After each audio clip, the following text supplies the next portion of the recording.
नमस्कार, मेरा नाम ज्ञानेश्वर है और आपने देखना शुरू किया है लाइव सिटीज। देखिए, मैं बिहार के वरिष्ठ पत्रकारों के साथ संगत पंगत में हूं और मेरे साथ political analyst doctor Sanjay Kumar ji भी हैं, संतोष सिंह जी हैं जो इंडियन एक्सप्रेस के सीनियर असिस्टेंट एडिटर हैं, रवि उपाध्याय जी हैं सीनियर जर्नलिस्ट हैं, अरुण पांडे जी हैं। और देखिए, हम समझना ये चाह रहे हैं, कोई एग्जिट पोल नहीं कर रहे हैं, लेकिन ग्राउंड जीरो से जो रिपोर्ट आई या फिर ग्राउंड जीरो पर जो देखा है वरिष्ठ पत्रकारों ने, राजनीतिक विश्लेषकों ने जो समझा है कि बिहार की जो वो सीटें जहां चुनाव संपन्न हो चुके हैं, हॉट सीटें, वहां का मिजाज क्या कह रहा है, नतीजे किस ओर जा सकते हैं, हम नतीजा नहीं बता रहे हैं, समझने की कोशिश कर रहे हैं कि लड़ाई किस रूप में हुई और फिर बढ़त या घटत किधर है। तो देखिए, सबसे पहले हम चर्चा करेंगे बिहार की सबसे हॉट सीट सारण के बारे में। देखिए, सारण में लड़ाई कितनी तगड़ी हुई, लड़ाई चुनाव के बाद भी क्या क्या हुआ, हत्या हो गई। वहां मुख्यमंत्री नीतीश कुमार और नरेंद्र मोदी राजीव प्रताप रूडी के लिए और लालू यादव चुनाव प्रचार में उतरे अपनी बिटिया रोहिणी आचार्य के लिए। ग्राउंड जीरो पर संतोष सिंह जी गए थे और उन्होंने बहुत करीब से समझा है। छपरा में क्या समझा आपने संतोष जी, किस तरीके की लड़ाई है और किसे मानेंगे कि आगे जा सकता है? देखिए, छपरा सहित हम सब जगह ये पूछते हैं जी। मैंने लास्ट में कुछ डिबेट में बोला था कि हर एक मैं गुजर रहा था, मुझे कंस्टिट्यूंसी याद नहीं है, हाँ काराकाट में ही एक वोटर ने कहा कि सब पॉलिटिकल पार्टी कैलकुलेटर लेके घूम रहा है जी। सोशल कैलकुलेटर लेके ऐसे ऐसे करके जोड़ लेता है और हम लोगों से पूछता ही नहीं जी। तो सोशल कैलकुलेटर वहां भी काम करेगा। हम लोग जानते हैं ट्रेडिशनली रघुवंशियों यदुवंशियों का फाइट है क्योंकि दोनों का इवन पॉपुलेशन है। आपने देखा कि लास्ट में लड़ाई हुई, इन्हीं दोनों कम्युनिटी के बीच में लड़ाई हुई, एक की हत्या हो गई या 2-3 लोग घायल हो गए।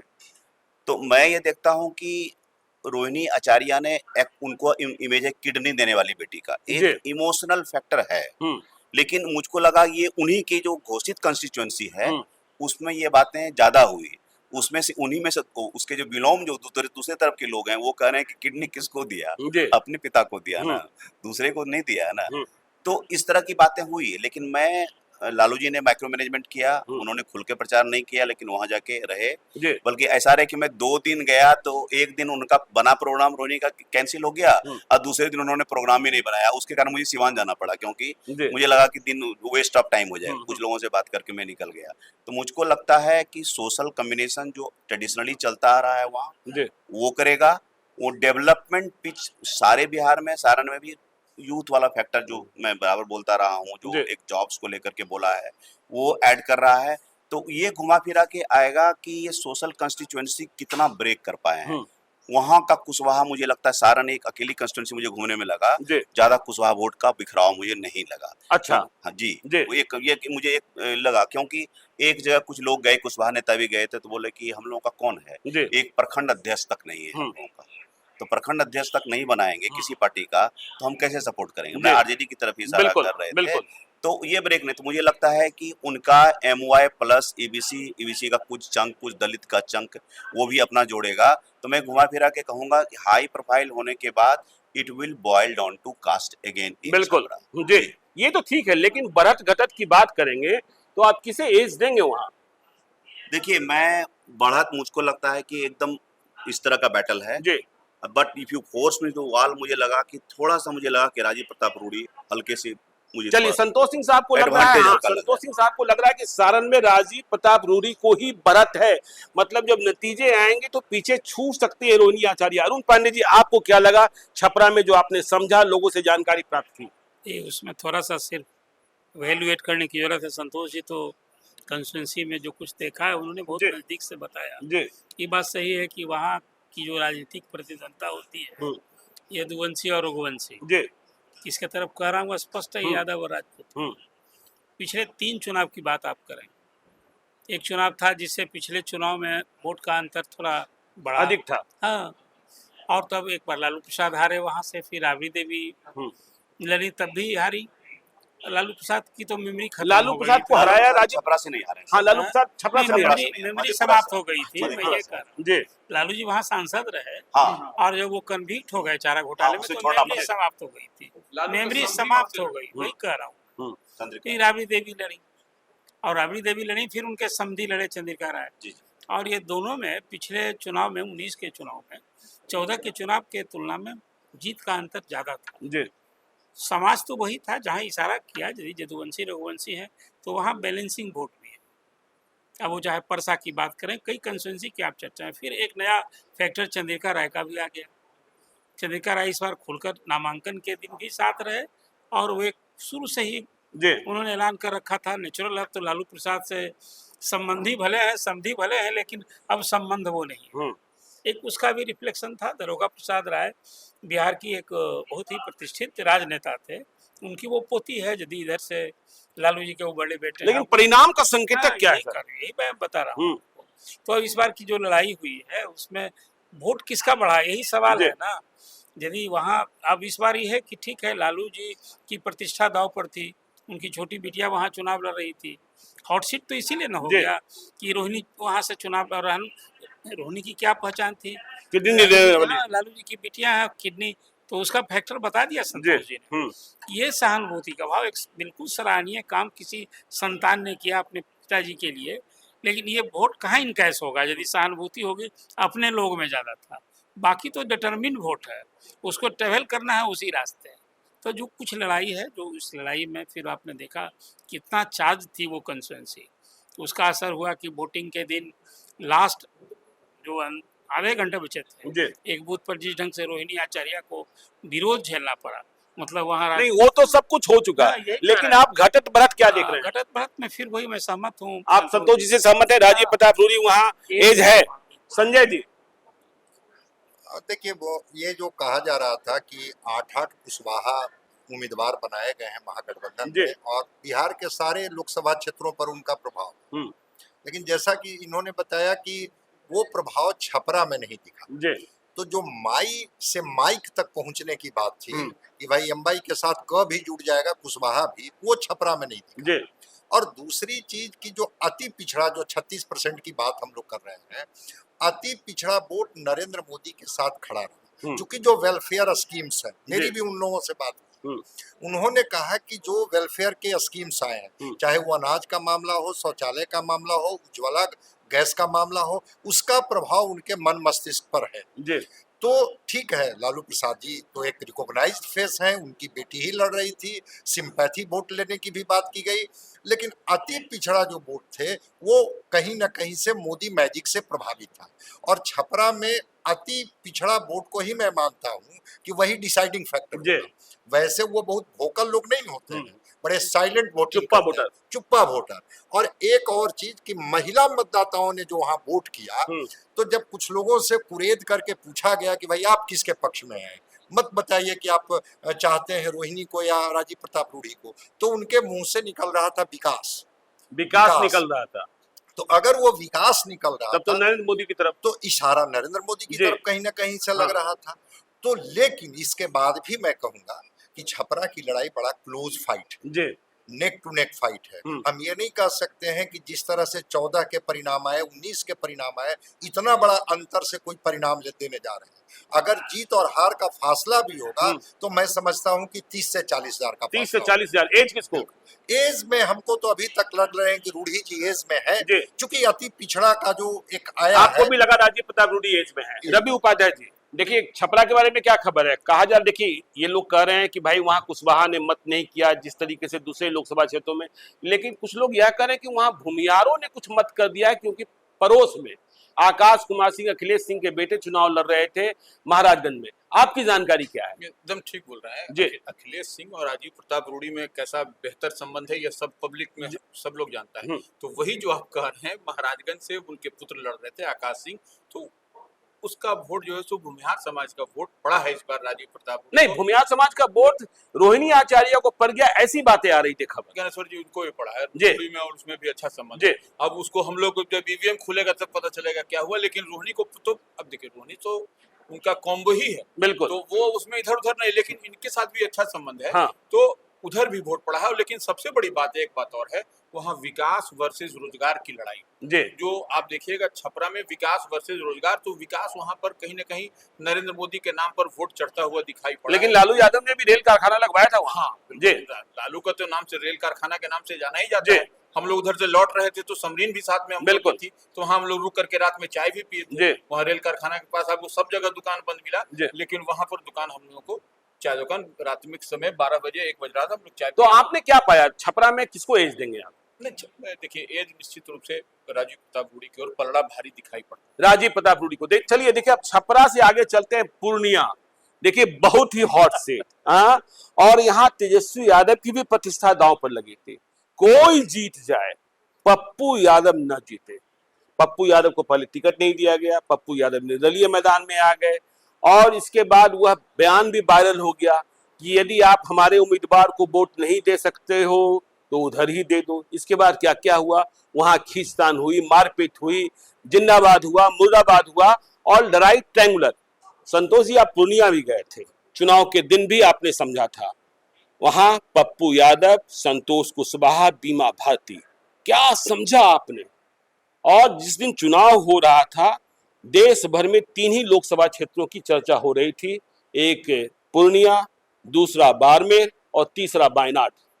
जी, पूर्णिया का बैटल तो मतलब मुझको लगता है कि अगर छपरा वाला हटा दें जी, तो मदर ऑफ ऑल बैटल्स था। यहाँ चूंकि मदर ऑफ ऑल बैटल्स था। हाँ जी, क्योंकि आप सारे रोड पर जहाँ जाइए पप्पू ही पप्पू नजर आ रहे थे। जी, तो एक क्रिएट किया कि वो लीडर है जाकर के दलित के यहाँ खाना खा रहा है, और जो मोटरसाइकिल रैली निकल रही है, थोड़े से उनके एग्रेसिव एलिमेंट भी उनके साथ घूम रहे हैं, लेकिन एक बड़ा जो इमेज चेंज ओवर की कोशिश की है वो सारा। तो जिस दिन तेजस्वी जी का ये रिमार्क आया कि इनको नहीं देंगे तो इनको जिता दें, तो उस दिन स्पष्ट हो गया कि ये नंबर 3 पर हैं। बीमा भारती नंबर 3 पर है। अब खुद ही घोषित उनके नेता ही एक तरह से घोषित कर तेजस्वी यादव ने पप्पू यादव से अपनी हाथों मान ली।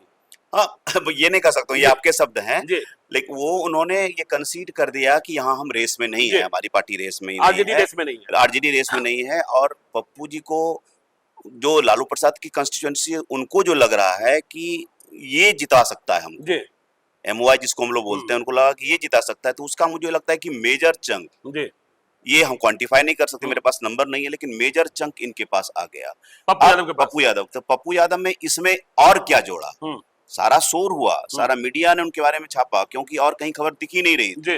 वो एक विजिबल लग रहे थे, एक मतलब उस सतह के ऊपर जो आ जाता है, लेकिन मुझे लगता है सतह के नीचे जो गहराई थी, वहां कहीं न कहीं एनडीए के कैंडिडेट थे, Santosh Kushwaha, despite the anti incumbency, riding on the EBC vote, जो ईबीसी वोट की कंस्टिट्यूएंसी है, और नन यादव जो ओबीसी की कंस्टिट्यूएंसी है, कुशवाहा कोरमी की, और जो अपर कास्ट के नंबर्स हैं, तो वो नंबर, हम कास्ट की बात कर रहे हैं, उन नंबर गेम में मुझे लगता है पप्पू जी थोड़े से चूक सकते हैं। पप्पू जी चूक सकते हैं, मतलब पूर्णिया पप्पू यादव हार भी सकते हैं, संतोष कुशवाहा जीत भी सकते हैं। हाँ, मुझे लगता है ये पूरा मतलब 51-49 का बैटल है, 51-49 का बैटल है। ये नहीं कर रहा हूँ पप्पू हार ही रहे, लेकिन मैं अगर कहिएगा, क्योंकि आप एकदम कमिट करवा रहे हैं, और हम लोग रिस्क लेने के तैयार। 51-49 है, 51-49 है, लेकिन 51 में संतोष कुशवाहा है। चलिए देखिए, संजय जी के पास आते हैं, ये कह रहे 51-49 है, बड़ी लड़ाई पूर्णिया की, तो इन्होंने कह दिया बीमा भारती तो कहीं है नहीं, उन्होंने इस्तीफा भी दे दिया बिहार विधानसभा की सदस्यता से, फिर चुनाव लड़ना होगा रुपौली से। तो लड़ाई संतोष कुशवाहा और पप्पू यादव में, आपको क्या लगा, ये 51-49 की बात कर रहे हैं? नहीं, चूंकि तेजस्वी जी ने तो मंच से ही ये बात बोल दी थी, और मंच से बोलने का मतलब था कि उनको कहीं ना कहीं से इनपुट मिल गया होगा कि कहीं ना कहीं से जो यादव मतदाता हैं वो बीमा भारती के साथ खड़े नहीं, तब जाकर के ठीक है। अब वो उतनी मैच्योरिटी शायद नहीं रही होगी उस समय दिमाग में कि हमें क्या बोलना चाहिए, लेकिन हाँ, एक बात तो थी कि पप्पू यादव के साथ जो मतदाता थे या जो उनके वोटर थे वो थोड़ा वोकल थे, और संतोष कुशवाहा के साथ जो वोटर थे वो साइलेंट थे, और वहां पर कुशवाहा मतदाता की संख्या काफी अच्छी नहीं, 5वें नंबर पर, ठीक है, लेकिन वो डिसाइडिंग फैक्टर होता है।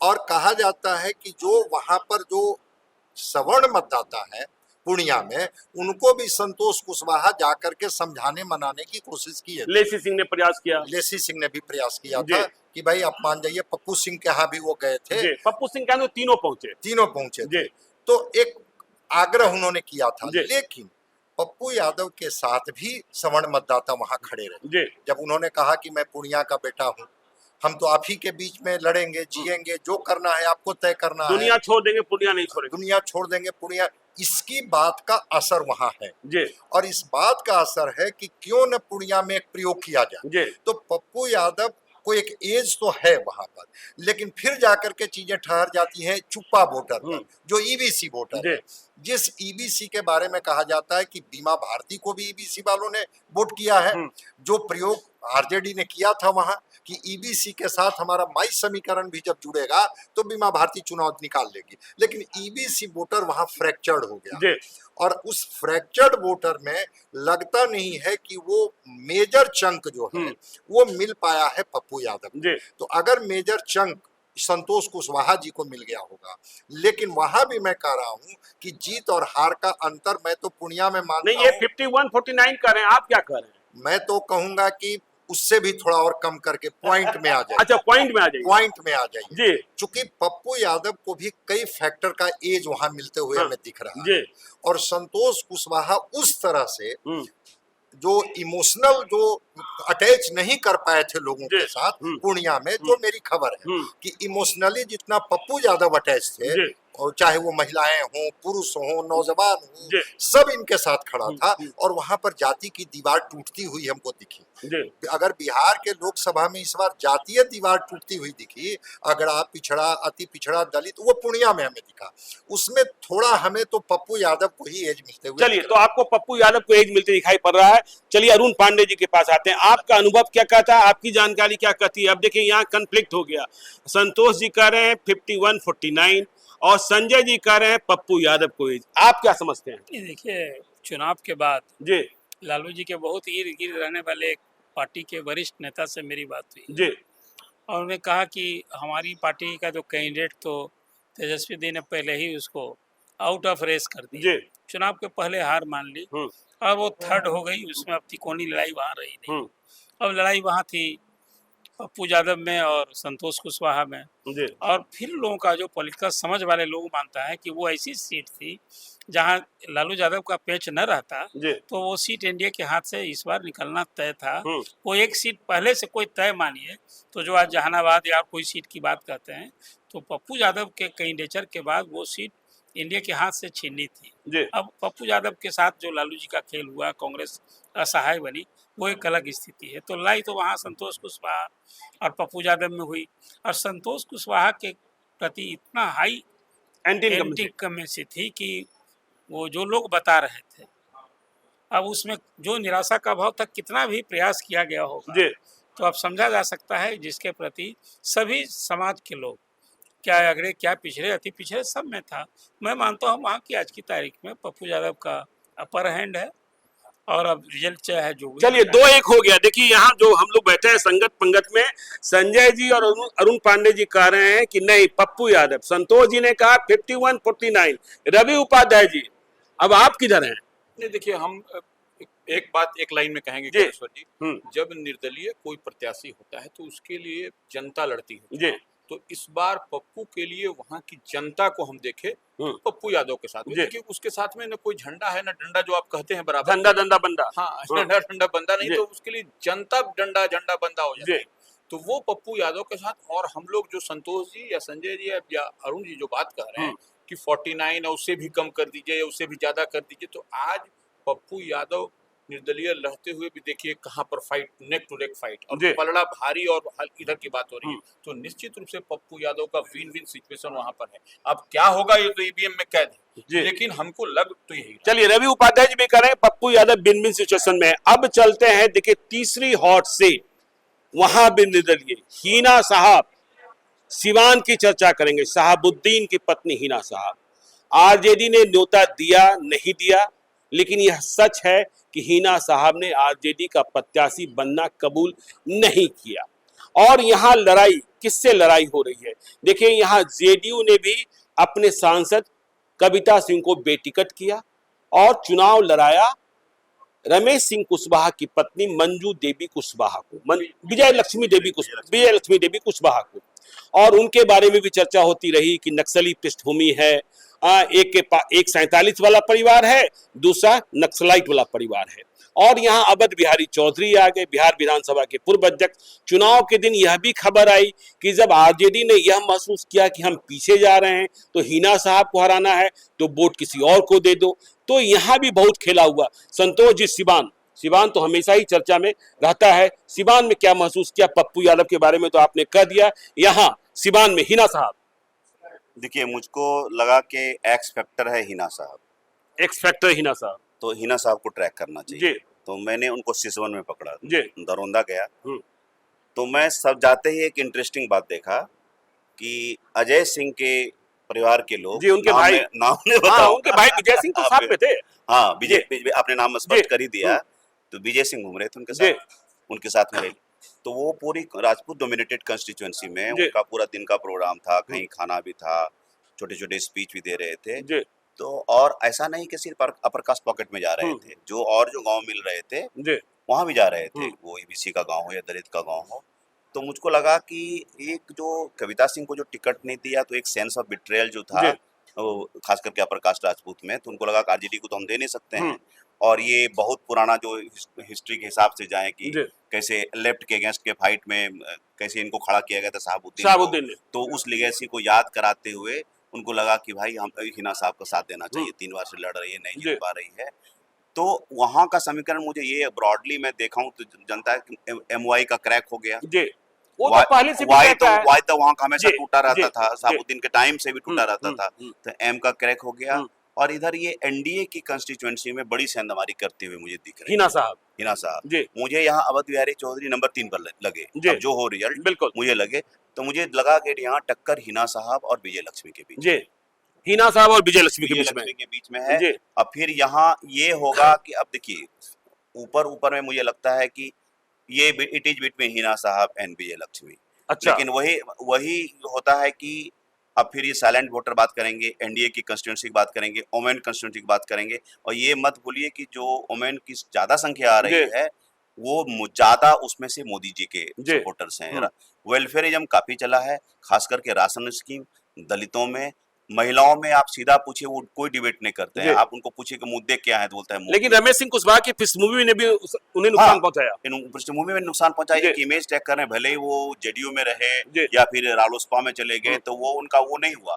वो जो परंपरागत फाइट चली आ रही है, तो यहाँ भले ही लो प्रोफाइल कैंडिडेट लगे विजय लक्ष्मी, कमजोर कैंडिडेट भी लगे, तो हो सकता है कि मोदी जी के नाम पर मैं एडवांटेज विजय लक्ष्मी जी को, विजय लक्ष्मी देवी को, जिन्होंने एमपी का फुल फॉर्म क्या होता है यह भी नहीं बता पा रही थी कि किस चीज का चुनाव लड़ रही है। चलिए, तो देखिए, संतोष जी कह रहे हैं विजय लक्ष्मी देवी, तो नीतीश कुमार का प्रयोग तो सफल हो गया, हिना साहब का लड़ना बेकार हो गया। हिना साहब ने आरजेडी का टिकट भी ठुकराया, वहां ट्रेंगुलर फाइट भी हुई, और हिना साहब ने क्या समझ कर टिकट ठुकराया था, या टिकट गया ही नहीं था, और विजय लक्ष्मी देवी कुशवाहा को क्या समझकर नीतीश कुमार ने टिकट दिया। जिस तरीके से जहानाबाद में प्रयोग किया, यह प्रयोग इस बार सफल हो गया। 2009 में बिशन पटेल को लड़ाने की कोशिश की थी, तीसरे नंबर पर चले गए थे। देखिए, नीतीश कुमार ने सिवान को लेकर जो किया वो तो पूरी सोच समझ का नतीजा था।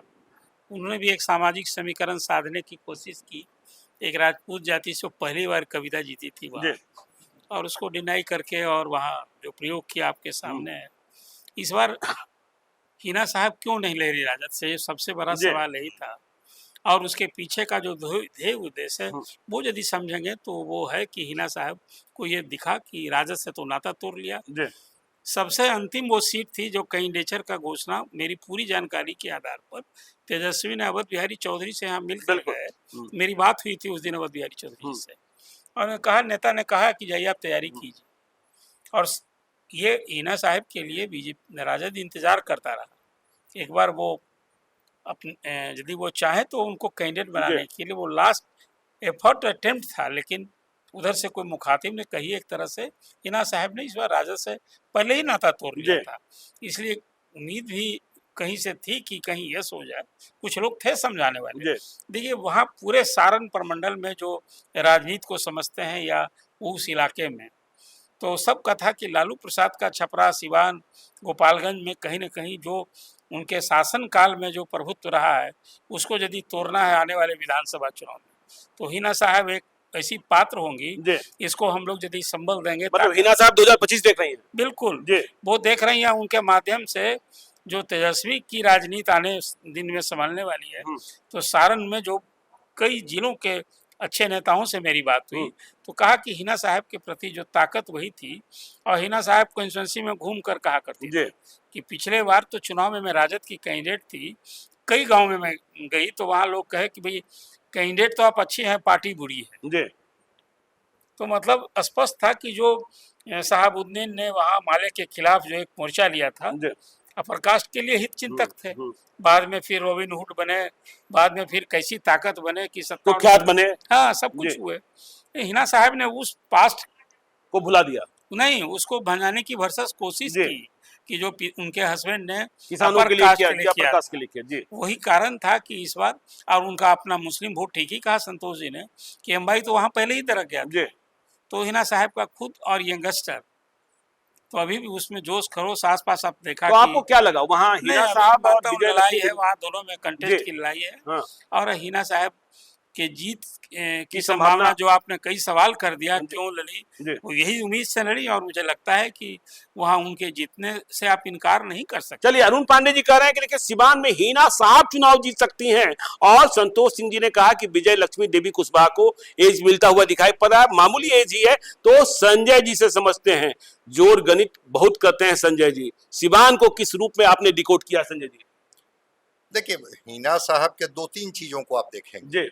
वो नवरात्र में बच्चियों को खाना खिला रही है, जब नॉमिनेशन करने जा रही है तो गजराज की पूजा करके जा रही है, जब भगवा रंग वाले लड़के उनके पीछे खड़े हैं तो वो हिना साहब कहती है कि ये सारे रंग हमारे हैं। तो एक तो कि हिना साहब ने डाइल्यूट कर दिया, जो एक धार्मिक ध्रुवीकरण जो सिवान का होता था उस धार्मिक ध्रुवीकरण को वो डाइल्यूट कर दिया एक, और दूसरा उन्होंने किया कि बिल्कुल किसानों और जो लेफ्ट के बीच की लड़ाइयां जो होती थी, एक बड़ा तनाव का कारण था। किसान समाज वहां का रहा है, शहाबुद्दीन वहीं से उनको ताकत मिलती थी, लेकिन बाद में जब वो आरजेडी में आए तो फिर वो जातीय ध्रुवीकरण में चीजें बट गई थी। वो ताकत भी हिना साहब को मिला कि मैं खुल करके बताऊंगा कि जो अगड़े समाज के लोग थे वो मजबूती के साथ उसके लड़के, वो परिवार हिना साहब के साथ वहां खड़े थे।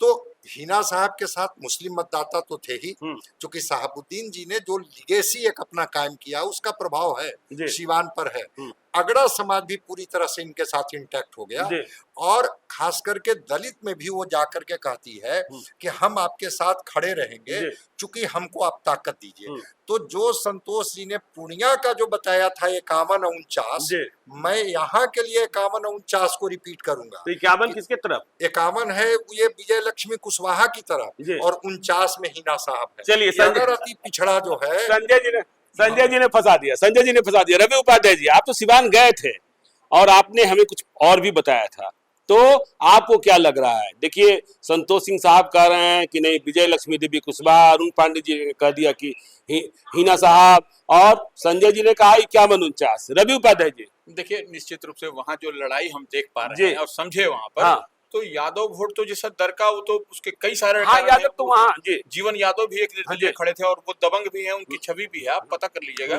तो वो उधर भी वोट गया। तो ये सब बताने की जरूरत नहीं है, जरूरत यह है कि सबसे बड़ी बात है सवर्ण समाज में जो ब्राह्मण समाज, वो बड़ा इलाका वहाँ पर 1.5-2 लाख के आसपास आबादी है।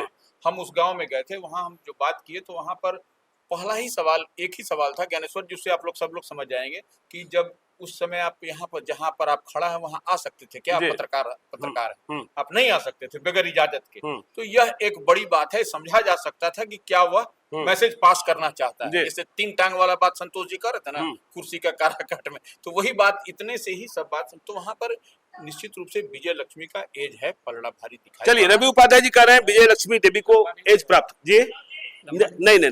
अब चलते हैं, देखिए आगे चलते हैं उजियारपुर एक ऐसी सीट जहां नित्यानंद राय केंद्रीय गृह राज्य मंत्री, जिनके बारे में अमित शाह ने कहा मेरे दोस्त हैं, इन्हें जितवाइए, इन्हें और बड़ा आदमी बनाना है।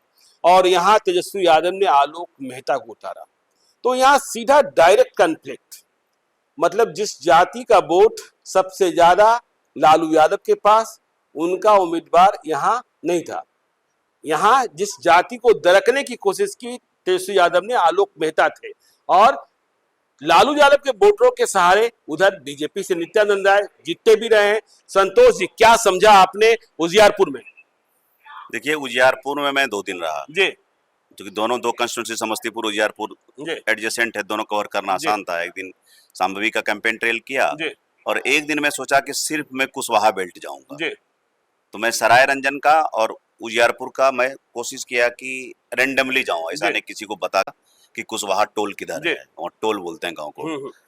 तो किसी के घर पर जाके बैठ गए, वहां बात किए, तो उन लोगों ने साफ कहा कि देखिए, उपेंद्र कुशवाहा ने जो अपनी पार्टी जो मर्ज कर दी अपनी पार्टी, उसी दिन हमारे नेता नहीं रहे, एक तरह से श्राद्ध कर दिया, वो नहीं करना चाहिए। हमारी सबसे बड़ी नेता जब उन्होंने जेडीयू में मर्ज कर दिया है केस में। सम्राट चौधरी अभी नए बने हैं, अभी घूमे नहीं है, उनको पद मिल गया है, अभी घूमे नहीं है, वो हमारे नेता बने नहीं है। बन सकते हैं लेकिन बने नहीं है। इस स्थिति में जब आलोक मेहता को टिकट दिया गया तो वो हमारे पास के हैं, लोकल हैं, मृदुभाषी हैं, मिलनसार हैं, तो हमारा तो नेता आ गया है। तो मैंने वहां देखा कि 8 गांव गया, 8 गांव में 6 गांव में कुशवाहा के टोला में मुझे प्रो आरजेडी वॉइस मिला, 2 में मिला मुझे कि नहीं, नरेंद्र मोदी डेवलपमेंट वाला पिच जो है उनको देंगे। तो मेरा सैंपल साइज बड़ा छोटा है, लेकिन मैंने एक थ्रेड लेने की कोशिश की, तो वहां की अगर यादव कंस्टिट्यूएंसी ने ज्यादा वोट इनको नहीं दिया होगा नित्यानंद राय को, तब बढ़त मैं उनको देता हूँ एकदम। ये एक ऐसी कंस्टिट्यूएंसी है, इसमें मैं स्टैंड नहीं लेना चाहता हूँ। ये कंस्टिट्यूएंसी में 50-50 बोलूंगा, मैं डिप्लोमेटिक नहीं हो रहा हूँ, मैं खुद कंफ्यूज हूँ। संतोष जी ने फंसा दिया कि यादवों ने यदि बढ़त नहीं दी तब तो मुश्किल में है, और यादवों ने बढ़त दी तो नित्यानंद राय की जान बची हुई। अरुण पांडे जी। नहीं, देखिए, आलोक मेहता वहाँ के एक परिचित चेहरा है, वहाँ से पार्लियामेंट के मेंबर भी रह चुके हैं। जो उनकी क्वालिटी, व्यक्तिगत क्वालिटी जो बताई संतोष ने, बात सही है, मृदुभाषी हैं, इंजीनियर रहे हैं, और सरकार में भी, यहाँ तेजस्वी की सरकार में एक प्रभावशाली मंत्री, हालांकि विवाद हुआ सर्किल ऑफिसर के ट्रांसफर में, वो आप किसी से छिपा नहीं है। चलिए, अभी तो आपने समस्तीपुर उस उजियारपुर कंस्टिट्यूएंसी पर बात की है। दोनों का आधार वोट तभी पिछले चुनाव में वही था। नित्यानंद राय यादव है, उनके यादव के भी वोट, नेता, प्रदेश अध्यक्ष, सीएम के भी कैंडिडेट के रूप में कभी उनकी चर्चा हो रही थी। तो बिहार में लालू यादव को कट्टू साइज करना है, बीजेपी की ये रणनीति भी रही, तो कोई यादव चेहरा उभारना होगा। तो भूपेंद्र यादव ने इसी स्ट्रेटजी के तहत 23 यादव को टिकट दिया था असेंबली चुनाव। चलिए, उसमें उस हद तक सफलता, लेकिन समय कम है, हम समझना चाहते हैं कर रहे हैं। तो वहाँ जो बात कही, अब इस बार अमित शाह ने जो बात की, नित्यानंद राय की छवि केंद्र में गृह राज्य मंत्री, और फिर यदि जीतते हैं तो फिर और बड़े आदमी, तो और कुछ अब कद राज्य मंत्री से कैबिनेट हो जा सकते हैं। एक तो उजियारपुर यदि इस बार जीतेगा तो केंद्र में कोई मंत्री होगा, एक तो ये है। अब यहाँ और समाज की बात की तो कुशवाहा समाज में कुशवाहा के जाति से आते हैं लोग, तो स्वाभाविक मैं मानता हूँ वहाँ की मेजर उनको मिलेंगे। यादव वोट, लालू यादव का प्रभुत्व प्रभाव रहते हुए नित्यानंद वहाँ से जीतते रहे यादव के वोट में, इसको इनकार नहीं कीजिएगा। फिर पूरे देश में नरेंद्र मोदी का नाम, काम और चेहरा, तो कुल मिलाजुल मुझे लगता है कि नित्यानंद राय के लिए वहां पर है। चलिए, नित्यानंद राय की बढ़त है, अरुण जी मान रहे हैं। संजय जी, आप क्या समझते हैं? नहीं, वो अमित शाह ने तो यहाँ तक कह दिया जाकर के उजियारपुर में कि जो मैंने गांधीनगर में नहीं किया है, वो उससे ज्यादा जो है वो नित्यानंद राय ने उजियारपुर के लिए। अब इससे बड़ी बात तो कुछ हो नहीं सकती है। और एक इशारा भी उन्होंने कर दिया कि इनको बड़ा आदमी बनाना है, गृह राज्य मंत्री तो हैं ही। तो एक तरह से उन्होंने जो उनके वोटर हैं, जो मोदी जी के वोटर हैं, अगर इस रूप में कहिए, तो उनको तो एक सीधा संदेश उन्होंने दे दिया। और उजियारपुर में यादव समाज के लोग नित्यानंद राय को वोट करते रहे। स्वाभाविक है कि पॉलिटिकल वोटिंग कुशवाहा समाज करता है, तो आलोक मेहता उनके अपने हैं, उनके बीच के हैं, कनेक्टेड हैं, वो किए होंगे। लेकिन जो मोदी जी के वोटर हैं और नीतीश कुमार जी के वोटर के साथ अगर यादव वोटर अगर नित्यानंद राय जी को वोट कर दिए होंगे, तो हमें नित्यानंद राय जी को थोड़ा एज मिलते हुए। चलिए, नित्यानंद राय को एज मिलता दिखाई पड़ रहा है उजियारपुर में, संजय जी मान रहे हैं। रवि उपाध्याय जी, आप क्या मानते हैं? समय कम है। बस ये देखिए, जो संतोष जी कह रहे हैं और संजय जी आप कह रहे हैं, हम आपकी बात से थोड़ा सा डिफर कर रहे हैं। कुशवाहा वोट भी मिला है अधिकांशतः कुशवाहा वोट। देखिए ये मत समझिए कि आलोक मेहता कुशवाहा है तो कुशवाहा का वोट उनको मिल गया, टेकन फॉर गारंटी, ऐसा नहीं होता है। क्योंकि नरेंद्र मोदी है और ये कुशवाहा समझ रहे थे जीतेंगे तो केंद्र में मंत्री बनेंगे, जितनी बात आप लोगों ने रखी उस पर। तो ऐसे में निश्चित रूप से, और धमौन एक गाँव है वहां पर, यादवों का बड़ा गाँव है, वहां पर भी वोट पड़ा है नित्यानंद। एज किसे? निश्चित रूप से नित्यानंद। चलिए देखिए, इस संवाद में आखिरी सीट हम गया पर आते हैं।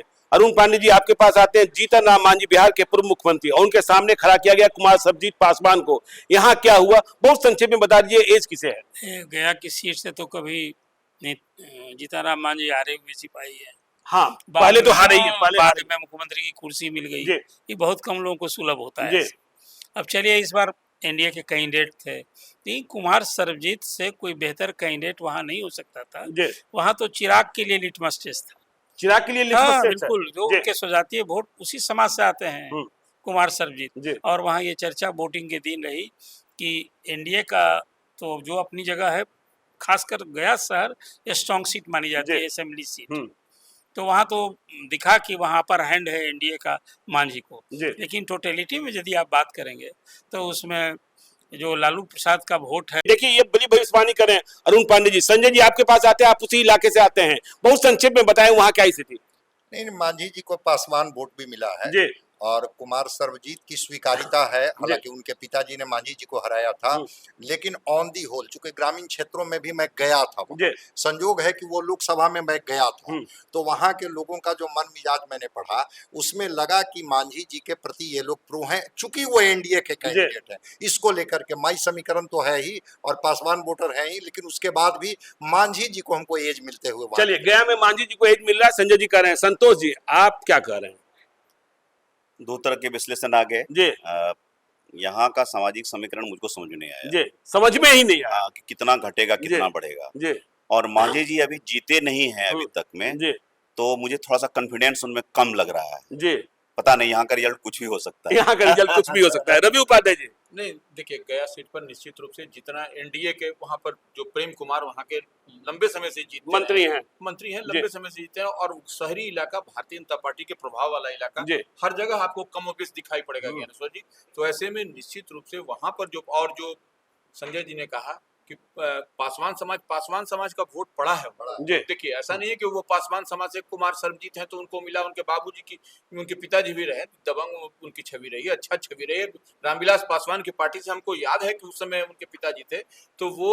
लेकिन एज किसे? एज जो है सो निश्चित रूप से जीतन राम मांझी को। देखिए, तो इस संवाद को यही खत्म करते हैं। अगले संवाद में 5 और हॉट सीटों की चर्चा करेंगे। आप देखते रहिए लाइव सिटीज को।